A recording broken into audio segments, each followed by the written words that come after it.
In today's video, I'm going to teach you how to add a new line in Google Form multiple choice questions. This simple guide will take you through the process step by step to help you enhance your Google Forms efficiently and will make sure it's both clear and easy to follow. Let's start by heading over to Google Drive. You'll want to open your browser and navigate to drive.google.com to access your files.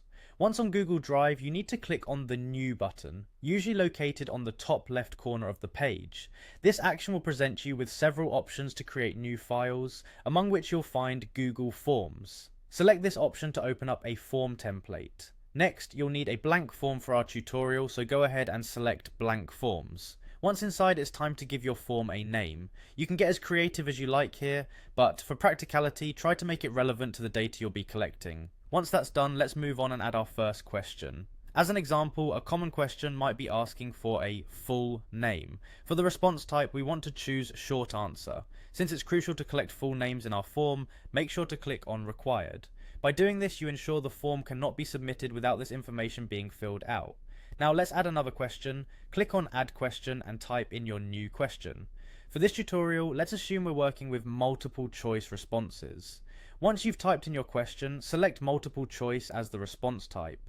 Think about the options you want to offer and add them. Having set up your multiple choice question, remember to mark it as required if you think it's vital for your data collection.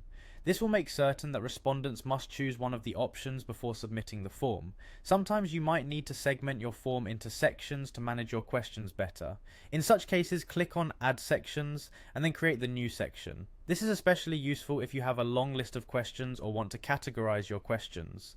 Once your sections are created, proceed by clicking Add Question under any new section and continue typing your questions and setting them to multiple choice format as needed.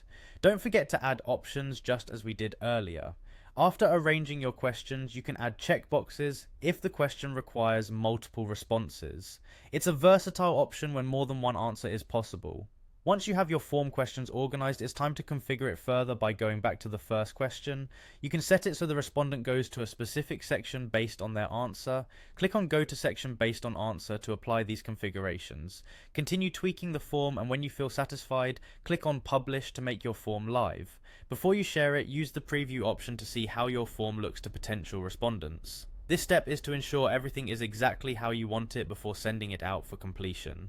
There you have it, a complete guide to setting up a Google form with multiple sections, questions, and the option for interactive response.